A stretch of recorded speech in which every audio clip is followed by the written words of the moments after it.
Bonjour et bienvenue pour ce nouveau webinaire Rêve 3. Alors c'est le 9e, donc si vous avez suivi les précédents, vous savez ce qu'est Rêve 3. Rêve 3, c'est à la fois un rêve et une révolution. C'est un rêve parce que c'est une vision, un objectif que s'est fixé cette région. Nous avons été en quelque sorte des précurseurs pour faire des Hauts-de-France une région durable et connectée. Et puis cela passe par une triple révolution. Une révolution environnementale, écologique, si vous préférez, une révolution technologique et une révolution territoriale. Et voilà, pour faire ça, il faut aller vers de nouveaux modèles économiques, nouveaux modèles de société. Et ce grand projet, cette vision, ce rêve, est porté par une dynamique collective dans laquelle vous allez retrouver les forces politiques, évidemment, les forces économiques, les forces éducatives, universitaires, associatives, etc. Donc c'est vraiment une dimension qui est une dimension tout à fait collective et qui a déjà donné, vous le savez, des résultats qui sont des résultats incontestables. Si jamais vous avez encore quelques doutes ou quelques oublis, vous allez sur notre site et vous trouverez véritablement un panorama complet des résultats qui ont été obtenus pendant plusieurs années.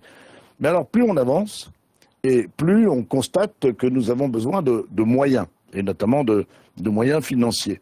Et l'objet de ce webinaire, précisément, c'est de se consacrer aux moyens qui sont mis en œuvre, avec notamment l'outil qui s'appelle Rêve 3 Financement, et qui est un outil qui montre comment on peut mobiliser, comment on peut augmenter, comment on peut améliorer, comment on peut faire jouer les synergies, optimiser en quelque sorte les moyens dont on dispose, avec 3 compartiments.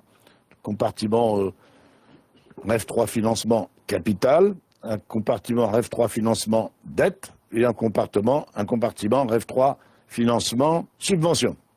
Ce n'est pas forcément le compartiment qu'il faut mettre en avant le premier, mais ça fait partie du tout. Alors comment ça marche? Comment peut-on en profiter? Comment pouvez-vous en profiter? Eh bien, celles et ceux qui ont permis la création de cet outil financier Rêve 3 Financement vont tout vous expliquer, en commençant par Rêve 3 Capital, qui nous est présenté par Jean-Michel Giraud. Jean-Michel Giraud, qui est directeur de l'appui aux entreprises au sein du Conseil régional et à qui je passe sans attendre la parole. Oui, bonjour à toutes, bonjour à tous. Bon. Vous m'entendez bien? Vous me voyez peut-être? J'espère. Quelques mots effectivement sur l'idée initiale. C'est donc effectivement d'avoir un compartiment fonds propres logé dans Rêve 3 Financement. Vous dire que le vaisseau amiral de ce compartiment, c'est Rêve 3 Capital. D'ailleurs, les actionnaires historiques dont la région ont récemment augmenté le capital pour permettre la poursuite des investissements. Donc, on a aujourd'hui un capital de 40 millions d'euros. Mais vous dire également qu'au-delà de Rêve 3 Capital, qui aura donc un peu un double rôle dans l'organisation, parce que c'est à la fois un outil, mais c'est aussi un point de centralisation des dossiers sur le segment de l'equity. Mais on peut faire aussi appel à d'autres dispositifs, d'autres fonds que la région finance. Alors, je pense notamment à des fonds d'amorçage, NFA, pour pas le citer, qui est un fonds de co-investissement, doté de 36 millions d'euros, et NFA a déjà investi dans 73 entreprises régionales 25 millions d'euros, et notamment les 2 premiers investissements, ils étaient significatifs en ex-Picardie, c'était Tiamat et Jungle, qui sont 2 dossiers qui gravitent effectivement dans la galaxie Rêve 3. Je pense aussi à Finovam 2, qui est opérationnel depuis le mois d'avril 2021, avec 14 millions d'euros à investir dans les startups, sur des petits tickets, c'est-à-dire des tickets inférieurs à 500 000 euros, et le FIRA, le Fonds interrégional d'amorçage, il interviendra dans des opérations au-delà de 500 000 euros. Donc, on a un FIRA 2 qui est en cours de levée de fonds, et les cibles de ce FIRA 2, c'est le numérique, la santé, la bioéconomie, l'industrie du futur, la transition énergétique, dont des problématiques, des thématiques qui intéressent pleinement Rêve 3. Donc, vous l'avez compris, on a donc l'idée d'avoir un compartiment dédié à l'equity dans Rêve 3 Financement, dont le principal vecteur, c'est Rêve 3 Capital. Rêve 3 Capital, il y a une organisation régionale, mais il y a aussi un autre outil, mais je pense que la société de gestion qui gère ce fonds, qui s'appelle Turen, pourrait mieux en parler que moi. Il y a aussi un outil national qui permet d'intervenir maintenant sur des tickets plus importants. Et là, on est vraiment dans le cœur du système Rêve 3. Puis autour de ça, sur des segments spécifiques comme l'amorçage. On a certains outils que je viens de citer. Et je pense aussi à d'autres segments comme celui de l'accompagnement aussi de la transformation ou de la consolidation financière, où la région est intervenue dans deux autres fonds que je souhaitais signaler et citer. Un fonds qui s'appelle Reboost, qui est un fonds régional destiné au tissu économique local, qui a été créé avec l'appui donc de la région, mais aussi de BPI France, qui est un fonds porté par des acteurs économiques régionaux, banques, mutuelles, organisations, syndicats professionnels. L'idée, là, c'est effectivement d'accompagner le redéploiement et le rebond suite à des difficultés conjoncturelles et surmontables. Mais derrière ça, c'est vraiment un outil de développement, d'accompagnement de la transformation, notamment sur le segment de la croissance interne ou sur le segment de la croissance externe. Donc, n'hésitez pas aussi à aller solliciter cette solution-là. Et puis, il y a un nouvel outil qui s'appelle le FE2T, qui gravite notamment autour d'entreprises et cités, dans lequel la région est aussi souscripteur, qui va permettre aussi des interventions fonds propres sur des logiques de transformation. Et donc, derrière ces logiques de transformation, la transformation environnementale, la transformation énergétique, c'est un point sensible et c'est un point crucial. Et ces véhicules-là peuvent aussi intervenir sur ces dossiers. REF 3. Donc vous l'avez compris, on a donc aujourd'hui un compartiment REF 3 Capital très dense. Un vaisseau amiral REF 3 Capital, une porte d'entrée unique REF 3 Capital qui permet vraiment de qualifier les dossiers, les projets sur ce segment particulier qui est celui de l'equity, mais après d'autres véhicules qui sont susceptibles d'intervenir en cofinancement, en co-investissement, s'il le fallait, et ça dépend vraiment de la phase de vie de l'entreprise. Donc, n'hésitez pas à solliciter les équipes de la région, les équipes REF 3, les équipes CCI, les équipes REF 3 Capital. On est à votre disposition pour avancer sur ces sujets. Merci Jean-Michel, je crois que c'est un panorama très complet qui montre l'ampleur du dispositif que vous avez à gérer. Et on verra par la suite si jamais il y a des précisions qui sont nécessaires. On se tient à la disposition de toute personne qui souhaiterait poser des questions. Si on ne peut pas y répondre dans le temps qui nous est imparti, on le fera personnellement. N'hésitez pas à questionner, à faire en sorte que vous puissiez avoir la réponse. Vous trouvez d'ailleurs, je crois, sur l'écran le contact qui vous est donné. De toute façon, on s'occupera de tout, de vous diriger vers les personnes qui sont les plus à même et les plus compétentes. Merci Jean-Michel. Je vais passer au deuxième compartiment. C'est sur REF 3 prêt, sur la dette. Et là, je passe la parole, puisqu'il est à côté de moi, à David Bruxelles, directeur général de la Chambre de commerce et d'industrie Hauts-de-France.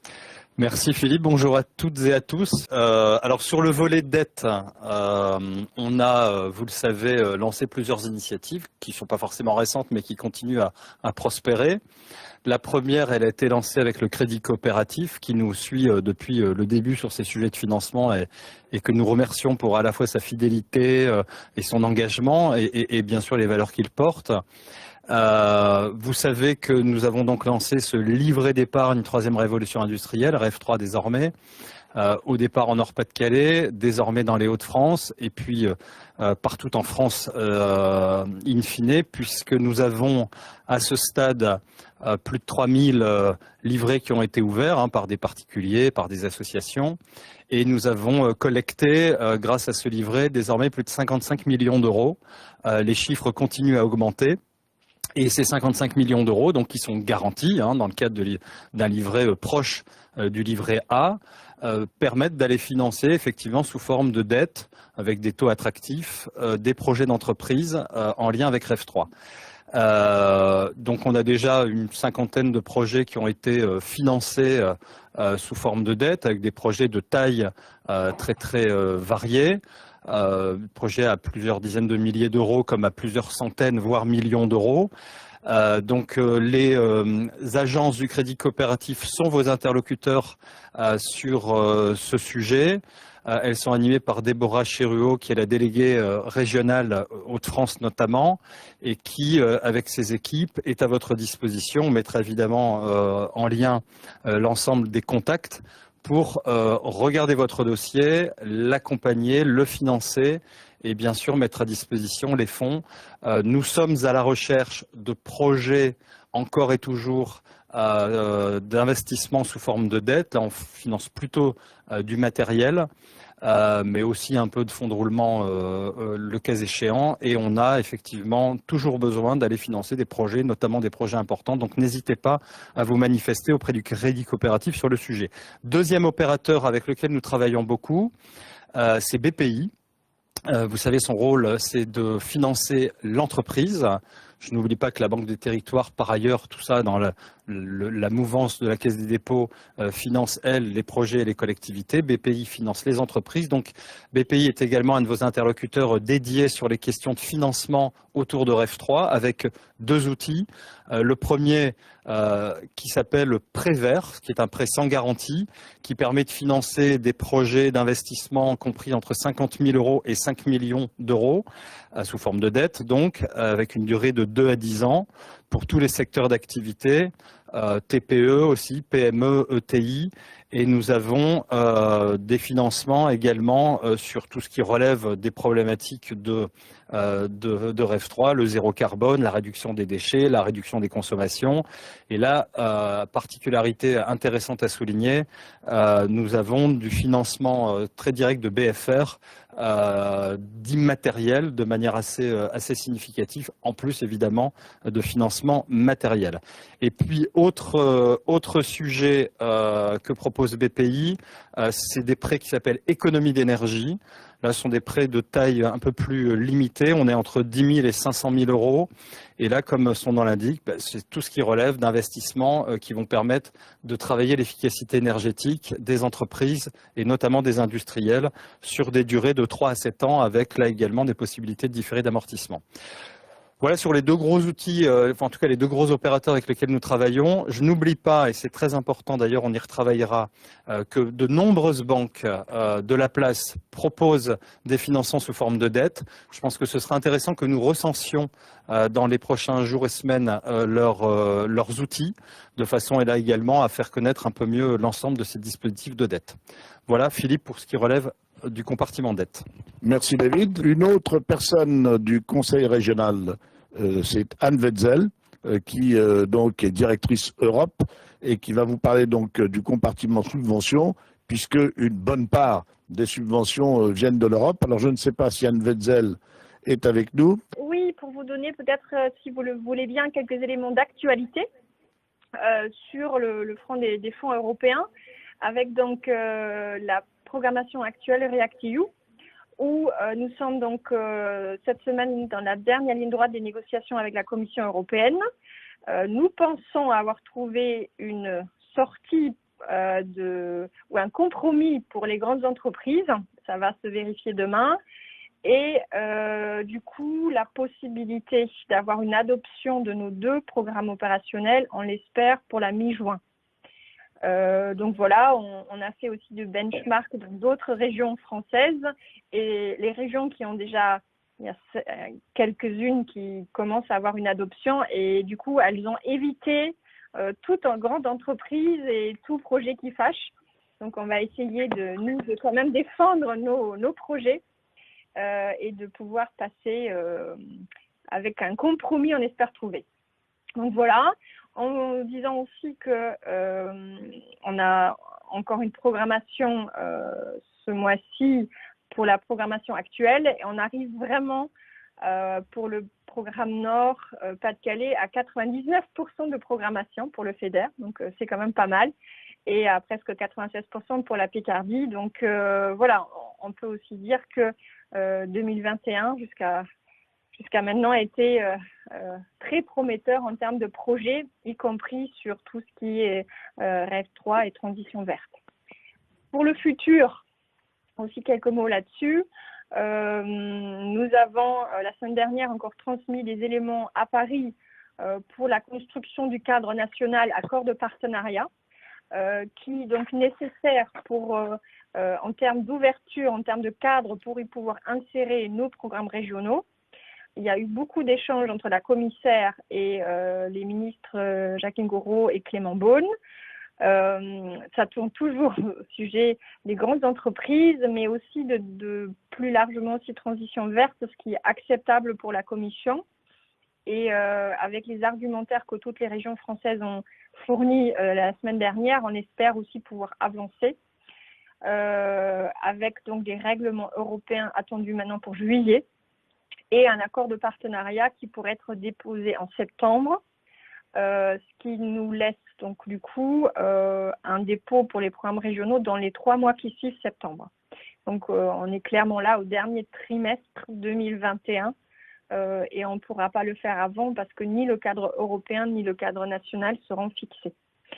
Un dernier mot sur le fonds de transition juste. Il y a là aussi beaucoup de discussions avec la Commission européenne et le niveau national, en sachant que la Commission pousse pour une priorisation française. Pour vous mettre juste quelques éléments de contexte, on est toujours sur 10 départements français éligibles, ce qui paraît beaucoup pour la Commission. Mais du coup, ils disent, est-ce qu'il n'y a pas un ciblage infrarégional possible? Clairement, pour notre territoire où le Nord et le Pas-de-Calais sont éligibles, sont très compliqués de faire un découpage. Ce bassin d'emploi est éligible et pas un autre. Donc, pour l'instant, on se bat pour une éligibilité de tout le territoire Nord-Pas-de-Calais à ce fonds de transition juste, qui serait du coup, pourrait être mis en œuvre en même temps que le PO, donc pour la fin d'année 2021. Voilà en quelques mots les dernières informations sur l'actualité européenne et nationale. Et si vous avez des questions, n'hésitez pas. Merci, je remercie Anne Wetzel. Alors, je vais peut-être passer la parole à Florence Schlopp, qui va nous présenter un panorama statistique assez global de ce qui a été fait par REF3 Financement ces temps derniers. Alors, merci. Donc, moi, je suis chef de projet pour REF3 Financement. Donc, mon rôle est de coordonner les différents acteurs par rapport au projet de financement. Alors, voilà, le panorama statistique de l'activité. On a voulu vous montrer quelques éléments chiffrés, quelques métriques pour vous donner quand même certaines tendances. Donc, vous l'avez compris, la volonté de REF3 Financement est d'avoir une palette de financement public-privé la plus large possible, avec une volonté forte de rendre ces projets opérationnels. Donc, la dynamique de projet est très bonne, des projets, des typologies de porteurs assez différents et diversifiés. Donc, on voit notamment des startups, des PME, ETI, collectivités, et on voit notamment une impulsion forte des territoires à faire émerger justement des projets à impact. Donc, à ce jour, on recense 56 projets d'entreprise représentant un montant total de 78 millions d'euros, des projets allant de 10 000 euros à 15 millions d'euros, mais également 25 intentions de projets de territoire. Donc, cela va de projets de start-up en phase R&D à des projets de développement de croissance d'ETI. Donc, encore une fois, une répartition assez variée avec une prépondérance, comme vous pouvez voir, de start-up à 36%. Ce qui est également intéressant dans cette lecture, c'est que beaucoup de porteurs et dirigeants recherchent du financement en capital, ce qui permet de faire un effet levier et évidemment d'aller chercher de la dette bancaire. Donc en parallèle, on constate également que des projets ont besoin d'être structurés financièrement, mais également en termes de structuration juridique. Et pour cela, des solutions existent et on le verra justement avec l'accompagnement de la région et de la CCI. Donc, n'hésitez pas à nous faire remonter vos projets. L'adresse est connue, contact@ref3.fr. Alors, les chiffres que vient de vous donner Florence sont des chiffres actuels, c'est-à-dire les dossiers en cours. Si jamais on se reporte depuis le début, on a 1300 dossiers qui sont aboutis. Les chiffres qui ont été donnés là, c'est ceux d'aujourd'hui et on va les gonfler. On souhaite précisément pouvoir augmenter le chiffre des dossiers qui ont été soutenus. J'aimerais bien que maintenant on retrouve soit Laurent Bernier, soit Didier Copin, soit les deux, pour nous expliquer comment ils peuvent favoriser l'accompagnement des dossiers, l'accompagnement de la transition. Est-ce que vous m'entendez? Oui, on vous entend bien. Bien, je suis Donc, comme on vous entend, on vous laisse la parole. Donc, bonjour à toutes et à tous. Effectivement, donc Laurent Bernier, je représente la direction de la 3e révolution industrielle du Conseil régional, qui est partie prenante de la mission REF3, pour accompagner, comme l'a dit Monsieur Vasseur à l'instant, les entreprises, les associations et les collectivités sur le chemin de la transition. Donc, en lien avec les autres directions régionales, bien sûr, mais aussi avec l'ADEME, qui est partenaire incontournable de cette ambition autour d'une économie régionale décarbonée. Mais en tout cas, elle aurait évoqué avec vous les fonds européens qui sont délégués à la région et pour lesquels notre direction va instruire un certain nombre de dossiers. Donc, on parle là du fonds de transition juste, du REACT-EU et du prochain PO-FEDER, qui effectivement... au global, c'est plus de 400 millions d'euros qui pourront être injectés dans les projets troisième révolution industrielle. Vous pouvez aussi vous rapprocher de l'ADEME régionale qui relaie et accompagne les appels à projets nationaux. Je pense à hydrogène ou industrie des carbes, par exemple. L'ADEME donc co-gère avec la région d'ailleurs le fonds régional pour l'amplification de la tri, le FRATRI, que certains d'entre vous connaissent bien, je dirais presque trop bien. Deux petits mots là-dessus, c'est un outil financier qui est assez souple, qui intervient plutôt en effet levier sur des montants modestes de 20 000 à 200 000 euros et qui se concentre sur l'innovation, sur le premier démonstrateur, les études préalables, l'appui aux structures relais pour offrir de l'ingénierie de la transition. On vient de faire un petit bilan avec l'ADEME de la période 2015-2020 parce que nous sommes à la réécriture du prochain FRATRI qui sera attaché au prochain CPER. Et sur la période écoulée, Monsieur Vasseur citait un chiffre, mais effectivement, en tout cas, sur la partie FRATRI, c'est 1266 projets qui ont été accompagnés pour 135 millions d'euros. Un tiers entreprise, un tiers collectivité, un tiers association GIP. Donc, vous voyez que la cible est large, avec sur les gros postes 50% plutôt sur de l'investissement et de la R&D, 16% sur des démarches territoriales et 30% sur du soutien aux structures partenaires, les pôles d'excellence par exemple, ou la CCIR. Pour 1 euro de FRATRI, 3 euros sont apportés en fonds propres ou par d'autres financeurs dont certains vont vous présenter ce matin leur dispositif. Le nouveau FRATRI va se concentrer sur 3 ambitions: accélérer le développement des énergies renouvelées. Quand on dit renouvelées, c'est-à-dire renouvelables, mais aussi renouvelées dans les usages. On trouve ici l'efficacité énergétique des bâtiments, par exemple, ou des entreprises, et énergie partagée, stockage réseau, etc. Le deuxième, l'économie de la ressource, économie circulaire, les nouveaux modèles de consommation et de production. Et puis les transitions citoyennes et territoriales, comment elles font un levier finalement de mieux vivre, d'appui aux plus fragiles, mais aussi d'attractivité. La question des métiers compétences de demain, ou pour les territoires, les questions d'écologie industrielle et territoriale. Évidemment, ces fonds sont mobilisés, instruits dans le cadre d'un accompagnement technique, alors, par nos équipes, évidemment, et les équipes de l'ADEME également. La mobilisation possible pour vous, porteurs de projets d'AMO, c'est-à-dire d'experts sur des sujets d'ingénierie financière ou de l'ingénierie technique. Je pense par exemple aux collectivités pour la mise en place d'une feuille de route troisième révolution industrielle, ou pour une entreprise une aide au diagnostic, ou la pose de panneaux solaires en autoconsommation, ou le dimensionnement d'un réseau de chaleur à l'échelle de plusieurs entreprises. Et puis, dernier point, on a des référentiels généraux et particuliers qui sont en disposition, qui sont conçus comme des cadres d'action durables sur le bâtiment, sur les zones d'activité, et qui accompagnent, je dirais, nos stratégies de financement. Voilà, j'espère ne pas avoir été trop long et je passe la parole à mon collègue Didier. Vous avez eu la présentation globale de ce qu'était REF 3 Financement, des différents compartiments et des crédits auxquels les entreprises ou les territoires pouvaient avoir accès. Je me retourne maintenant vers Didier Copin. Il s'agit d'accompagner précisément les postulants, en quelque sorte, entreprises et territoires, de manière à leur permettre d'optimiser les opportunités offertes par REF 3 Financement.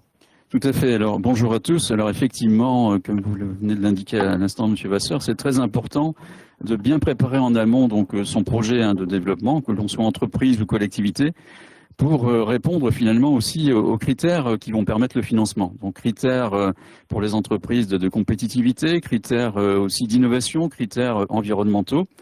Alors, donc la mission REF 3, à la fois l'équipe CCI et l'équipe Conseil régional propose différents dispositifs. Pour la CCI, vous êtes responsable d'entreprise, vous avez des projets, nous avons différents dispositifs d'accompagnement thématique, notamment sur l'écoproduction, sur l'efficacité énergétique, la maîtrise des flux énergie, matière, eau, donc l'appui aussi à l'innovation dans les process industriels, le développement de systèmes de management intégré, donc RSE, management environnemental. Voilà, donc vous pouvez nous dire aussi, aujourd'hui, j'ai pas tout à fait de projet, je cherche en quoi REF3 pourrait être une opportunité. Donc nous pouvons également intervenir pour faire un point fixe chez vous au travers de diagnostics individuels, à la fois au travers de boosters transition, qui sont accompagnés d'ailleurs avec le Conseil régional, le diagnostic TPE-PME avec l'ADEME, et aussi d'ailleurs, au-delà des entreprises industrielles, les commerçants, puisque nous avons aussi un plan de relance avec France Relance Commerce, plan de relance et transition des commerçants. Si vous êtes une start-up, là, nous pouvons vous accompagner au travers des accélérateurs F3 pour vous donner toutes les dimensions, pour réussir votre projet de création d'entreprise. Alors, les accélérateurs, ce sont des programmes de coaching individuel et collectif en partenariat avec les collectivités territoriales et de grands acteurs. Aujourd'hui, nous avons 8 accélérateurs qui ont été lancés. Ça représente déjà au niveau des Hauts-de-France plus de 80 jeunes pousses qui constituent aujourd'hui une vraie communauté d'entrepreneurs F3 que nous vous invitons, vous jeunes pousses, porteurs de projets, à rejoindre.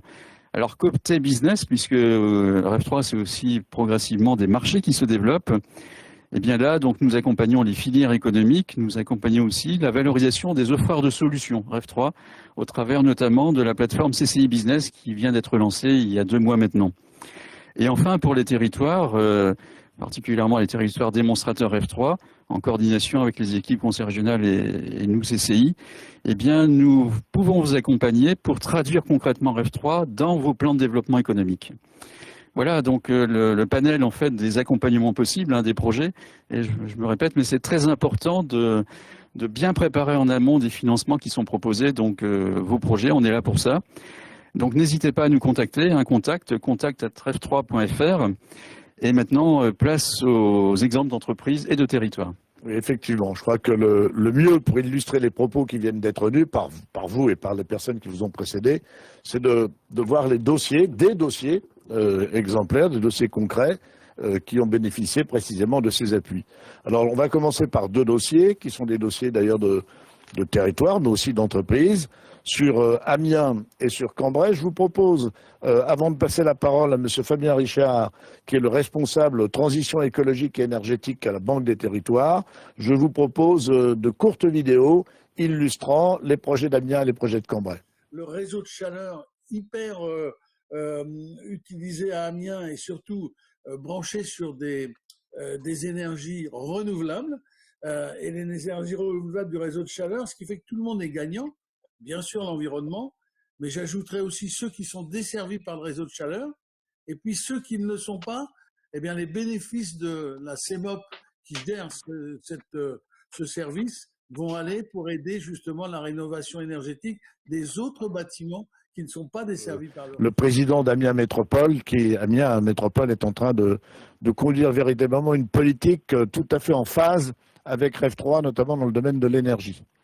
Et puis, quelques secondes sur le projet de Cambrai, du Cambrésis, pardon. C'est un projet de centrale solaire, de ferme de centrale solaire, parce qu'on a beau dire, nous sommes peut-être dans le nord, mais on a autant de soleil qu'en Belgique, qu'en Allemagne ou qu'en Grande-Bretagne.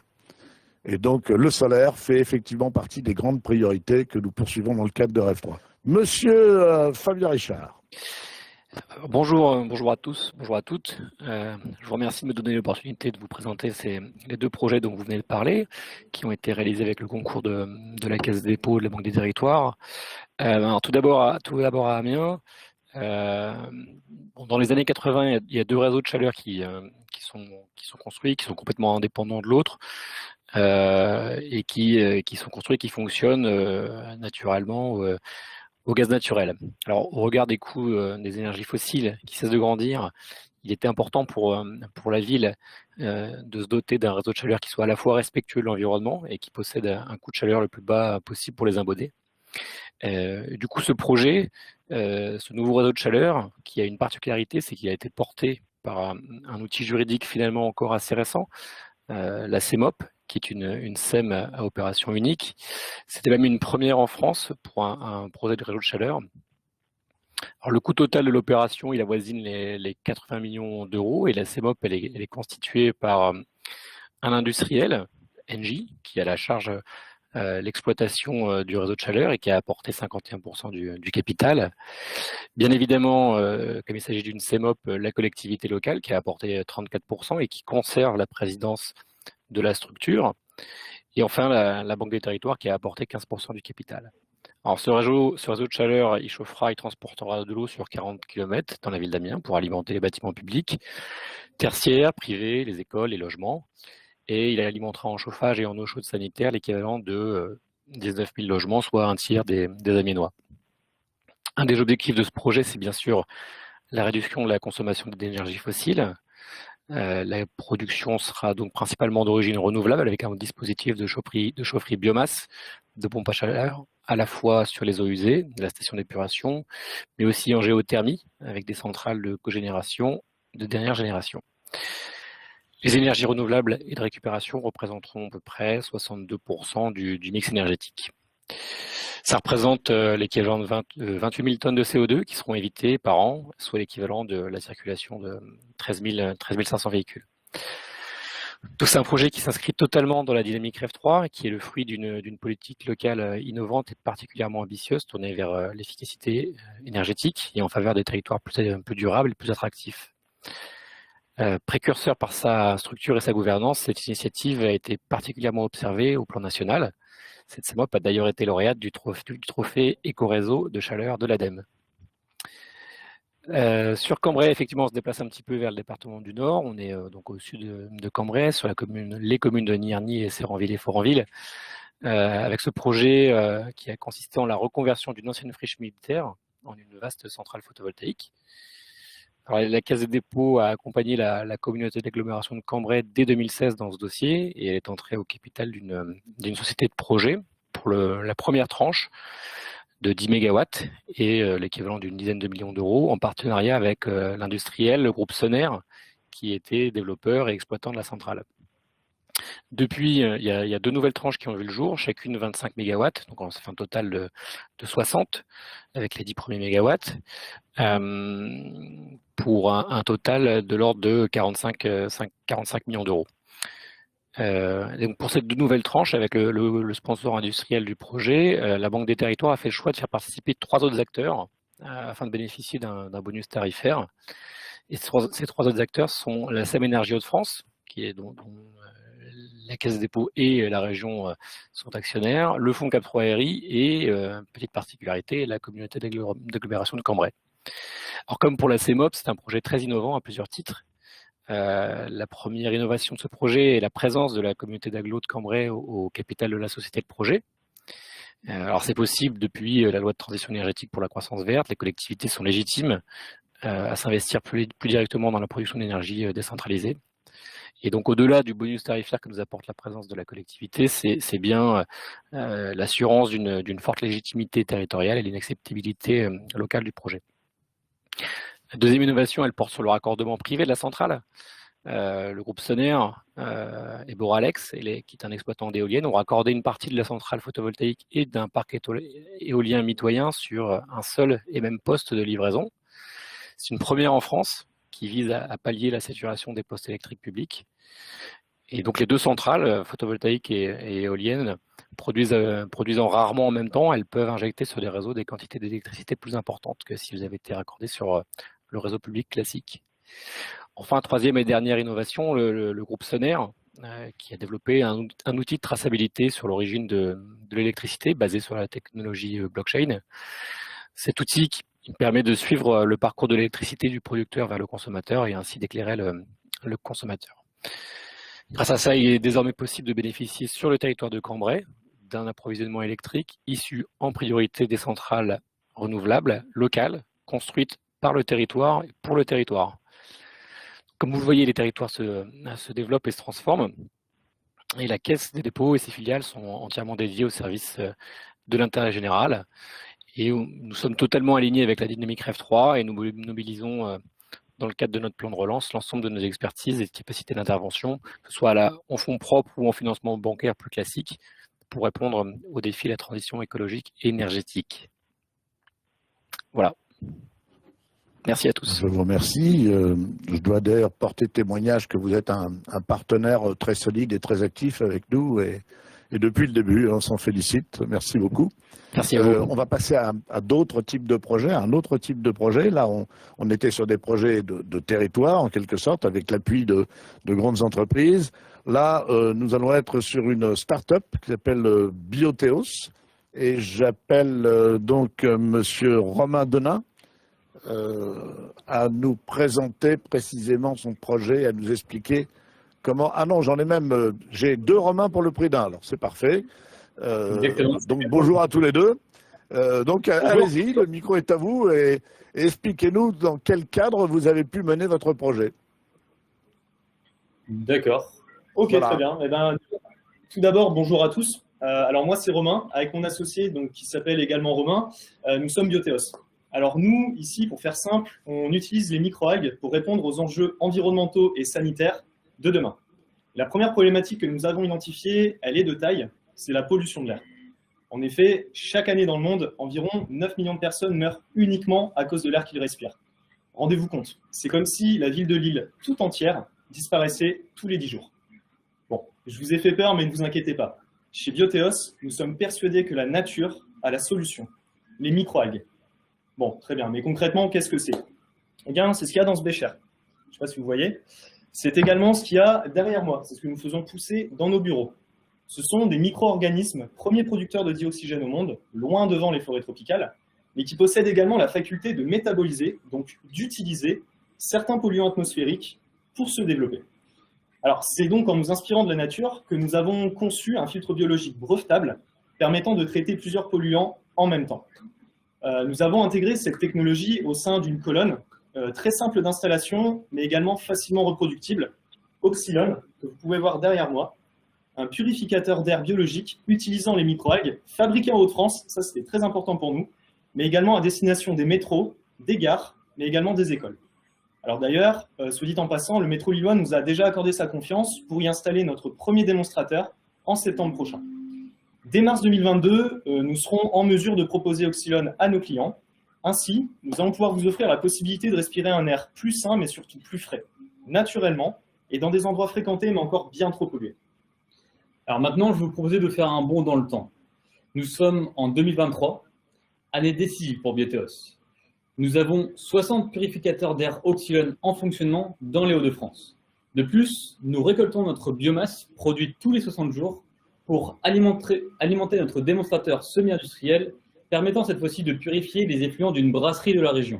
En effet, nous sommes accompagnés aujourd'hui par la chaire de biotechnologie de Centrale Supélec, qui va nous permettre d'adapter notre technologie de purification aux eaux usées. Le but ici sera donc de créer une réelle économie circulaire autour de la microalgue, en la revalorisant sous forme d'hydrogène et de fertilisants comme ceci pour les agriculteurs. Nous tenons donc à remercier REF3 et plus particulièrement Florent Schwab et David Kopman qui nous accompagnent pour trouver les financements nécessaires et prendre les bonnes décisions. Grâce au programme Jeunes Pousses que nous avons réalisé à Lens-les-Vins, nous avons pu entrer en contact avec des organismes financeurs bien connus dans la région, tels que le Crédit Coopératif, ODEFI, mais également Finorpa. De plus, nous avons eu l'opportunité de décrocher le FRI, qui nous a financé une bonne partie de notre preuve de concept.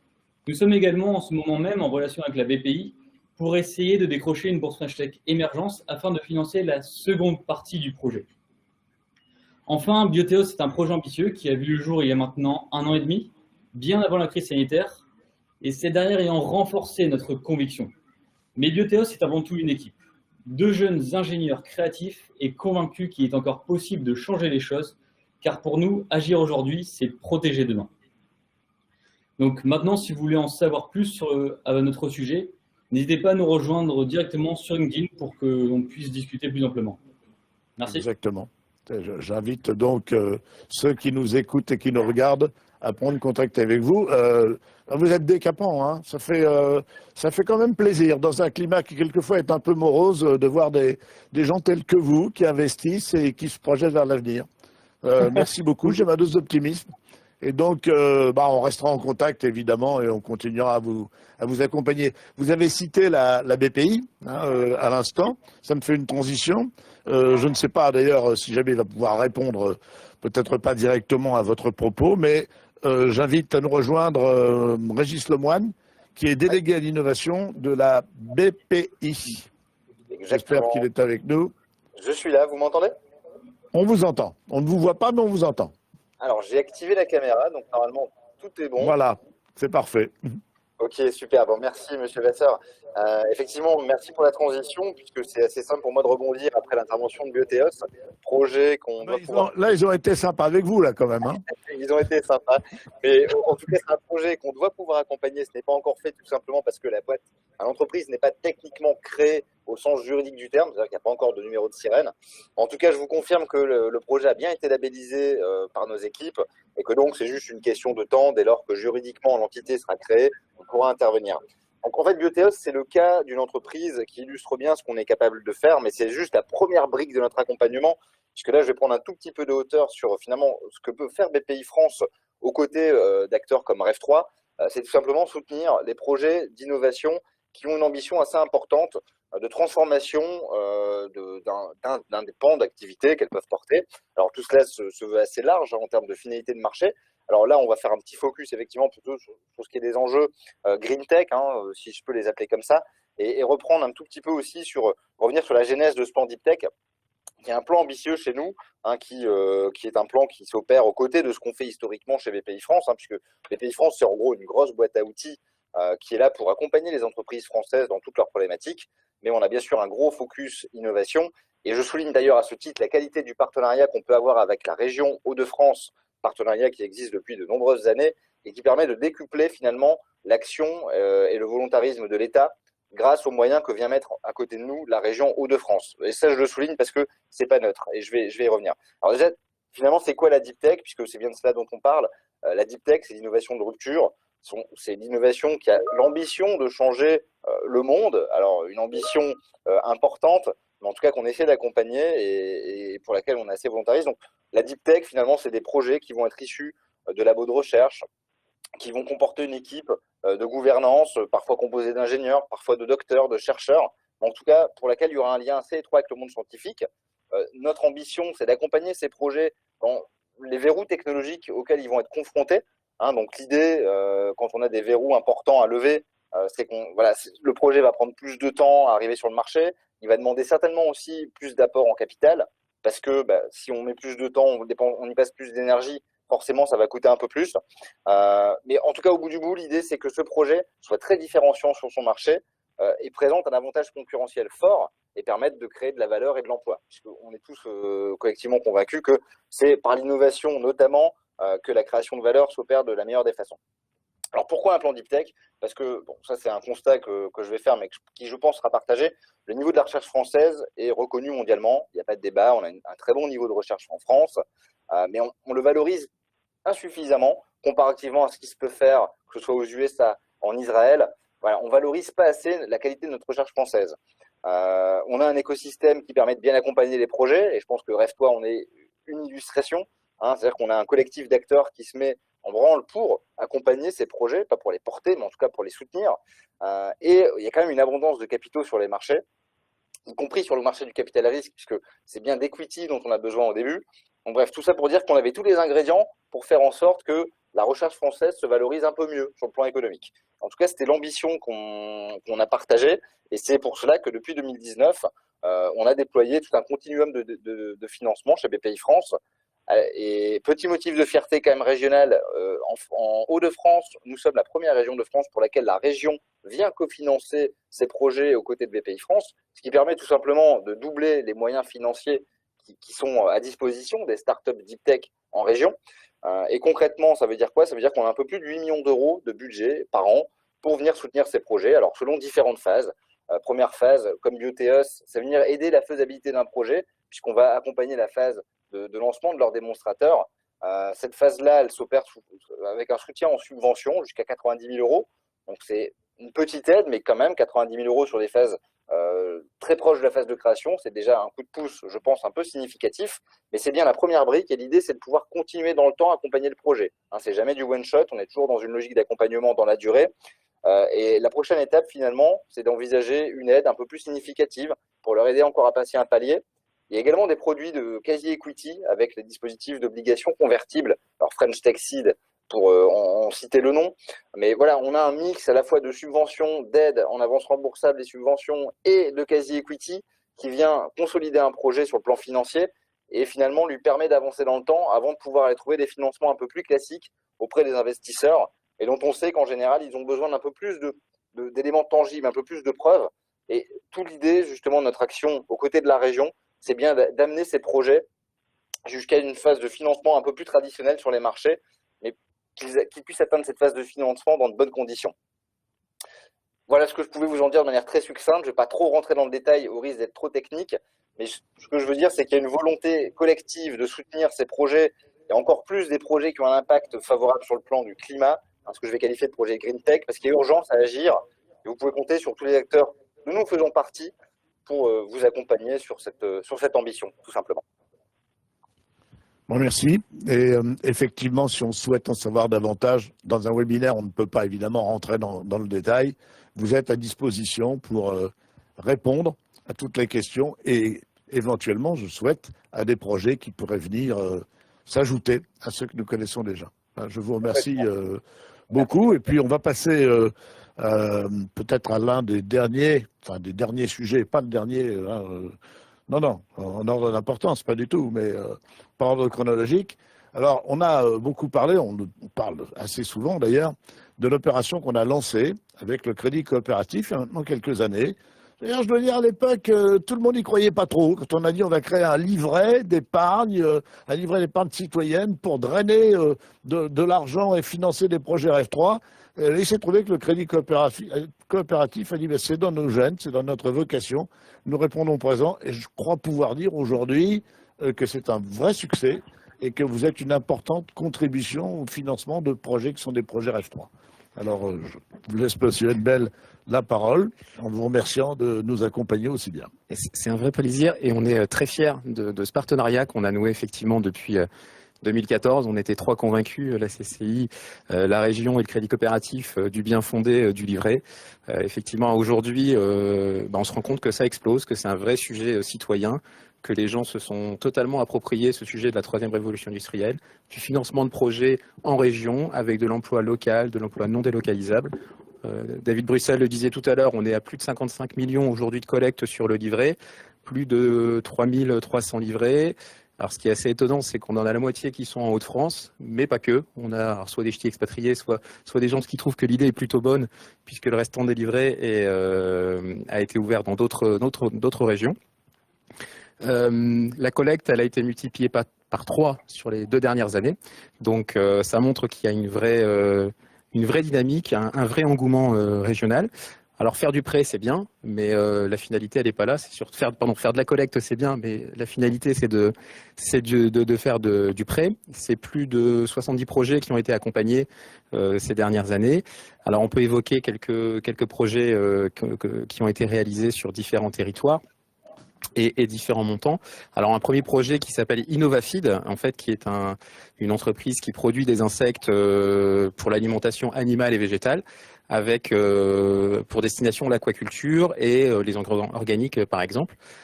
Et la destination principale, c'est de dire voilà, je crée un système alimentaire durable de demain pour pouvoir justement trouver une dynamique innovante. Donc là, il y a 2 sites, il y a un site à Gauzecourt et un site à Nesle. On est sur un accompagnement pour le coup de quelques millions d'euros, donc on est sur des investissements qui sont quand même relativement lourds et relativement importants. On peut présenter un deuxième financement qui est Nemco, donc nos recyclages qui est situé à Épinois dans le Pas-de-Calais, où là on est plutôt sur de l'économie circulaire, où on est venu financer un broyeur de métaux, puisqu'on est dans le recyclage de métaux. Et puis on peut aussi présenter un 3e projet qui est plus métropolitain, que sont les 3 tricoteurs, où là on est sur de la production textile de proximité avec, voilà, je souhaite fabriquer un pull, je souhaite fabriquer des chaussettes localement, sans chute, et bien aujourd'hui on a la capacité de le faire.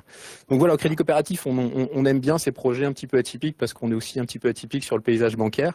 C'est 4 centres d'affaires sur l'ensemble du territoire des Hauts-de-France, un centre d'affaires à Dunkerque, un centre d'affaires à Arras, un centre d'affaires à Amiens et un centre d'affaires à Lille, avec 50 collaborateurs voilà, qui connaissent parfaitement REF3, qui connaissent parfaitement l'ADN de REF3. Donc ça, c'est important. C'est des partenariats aussi avec les équipes de la CCI avec les équipes de la région, les équipes REF3, les équipes de la BPI, Cap3 qu'on verra tout à l'heure. Enfin, voilà. C'est un environnement sur lequel on a un partage de valeurs, une vision commune, et ça, on en est très fiers.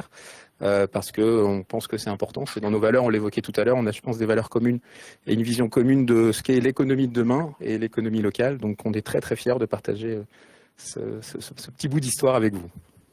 Et on est très satisfait du succès remporté par cette initiative qui montre qu'avec des projets, avec disons cette vision que nous portons, on peut intéresser le public, on peut intéresser les épargnants et vous en êtes la preuve. Donc maintenant, en route vers les 60 millions. Je pense qu'on y sera très très vite, a priori, vu la vitesse où ça va. Donc pour les gens qui ont des projets, eh bien, vous poussez la porte du crédit coopératif, vous nous envoyez des mails, vous nous appelez, vous passez par les équipes de la CCI de la région. On se connaît tous très très bien. Il n'y a pas de minimum, il n'y a pas de montant maximum, on s'adapte aux besoins. On vient mettre de la dette s'il faut mettre de la dette. Si c'est de l'equity, eh bien on travaille avec les partenaires qui font de l'equity.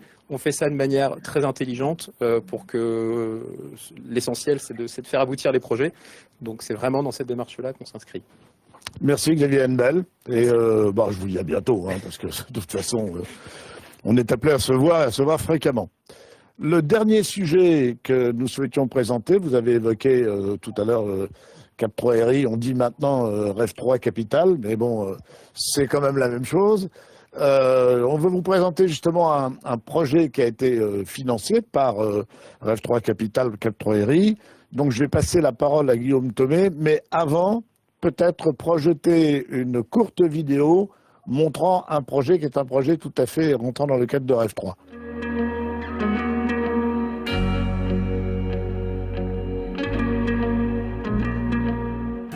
Nous sommes à Avion, au siège de Gazonor SA, au cœur du bassin minier. C'est une activité qui a été mise en place par les Charbonnages de France à la suite de l'activité minière sur le bassin et dont l'objectif est de capter le gaz avant son rejet à l'atmosphère et de le valoriser sous forme de gaz, de chaleur et d'électricité. À l'heure actuelle, les ressources de gaz qui sont présentes sous nos pieds et qui sont régénères, puisque le charbon continue de relâcher son gaz, sont estimées à peu près 200 années de production. Donc effectivement, on a un projet qui accélère très fortement puisqu'on a un objectif d'éradication complète des rejets du gaz à l'atmosphère, donc l'installation de plusieurs autres sites de récupération sur le bassin minier des Hauts-de-France. En termes de perspective de croissance, on a effectivement installé les nouvelles machines sur 4 sites. Il y a une centaine de piézomètres de puits des vents qui sont présents sur le bassin. Et l'objectif, c'est effectivement installer de nombreux sites de récupération pour atteindre l'objectif d'éradication complète du rejet de gaz à l'atmosphère sur le bassin minier. Et on est tous engagés dans cet effort collectif de troisième révolution industrielle et de réduction de l'empreinte carbone de l'énergie que nous utilisons. Donc de l'énergie locale, on en aura toujours besoin et de l'énergie plus propre, c'est l'avenir pour le pays.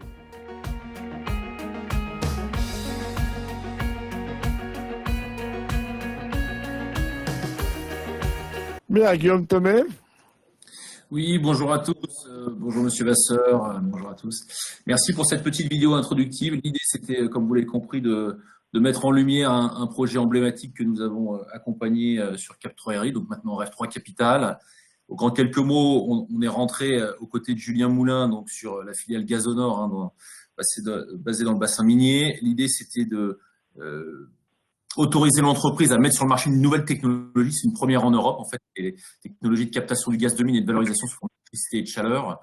Donc, il y avait un risque technologique et puis il y avait une certaine frilosité du monde financier. Donc, Cap3 RI trouve toute sa place dans ces situations-là pour catalyser et faciliter finalement l'industrialisation, la mise sur le marché d'une nouvelle technologie.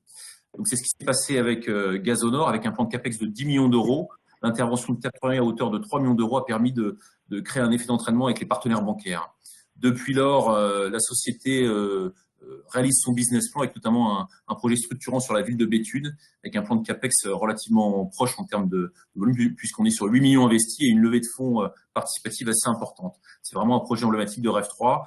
Peut-être j'en profite pour élargir un petit peu sur ce que peut faire Cap3 RI. C'est des tickets d'investissement qui vont de 500 000 euros à 4 millions d'euros pour financer de l'accroissement de production, du CAPEX, du BFR, pour des entreprises qui font entre 500 000 euros de chiffre d'affaires environ jusqu'à 50 voire 100 millions d'euros. Il y a n'y a pas forcément de limitation à la hausse. On travaille de façon conjointe avec les acteurs du territoire, c'est ce qui a été dit précédemment, notamment avec Finorpa, Nord France Amorçage, Finovam, les outils de la région. Et sur Caprerie, aujourd'hui, on est présent dans 13 entreprises pour 20 millions d'euros qui sont investis et quelques projets emblématiques comme Bipaper sur le recyclage des vieux cartons à Arques et à Luzerne, avec un plan d'investissement de plus de 50 millions d'euros. Et juste pour l'exemple également, la société Tiamat en Picardie, qui met au point des batteries sodium. Donc on peut vraiment faire le grand écart avec Caprerie, avec des projets d'innovation technologique en amont, ou également des projets d'infrastructure, ou encore des projets de capital développement. Voilà, la boîte à outils est large, les financements sont là, donc n'hésitez pas à nous contacter directement et on sait travailler en bonne intelligence avec les acteurs du territoire, que ce soit des partenaires bancaires ou en fonds propres. Voilà. Cette dimension collaborative mérite qu'on y insiste, c'est-à-dire que les différents acteurs que nous avons vus aujourd'hui dans ce webinaire travaillent ensemble et travaillent de façon tout à fait synergique, si je puis me permettre ce néologisme. Vous avez d'autres projets, disons, de même ampleur, qui ont la même signification, qui sont chargés de la même symbolique que celui-là?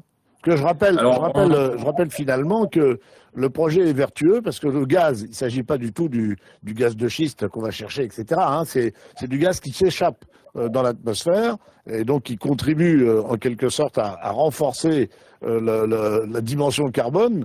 Ce qu'a expliqué Julien Moulin tout à l'heure est tout à fait clair. Donc on est vertueux, on capte une ressource qui sinon serait non seulement perdue mais serait négative.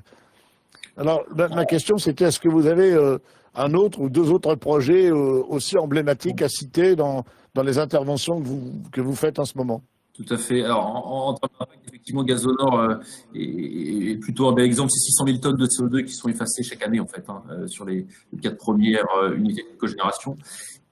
Et d'autres projets qui peuvent être aussi impactants, je pense notamment à une fonderie de recyclage d'aluminium. C'est un projet qu'on doit finaliser sur 2021. Il faut savoir que la production d'aluminium primaire est extrêmement énergivore et donc impactante en termes d'émissions de carbone.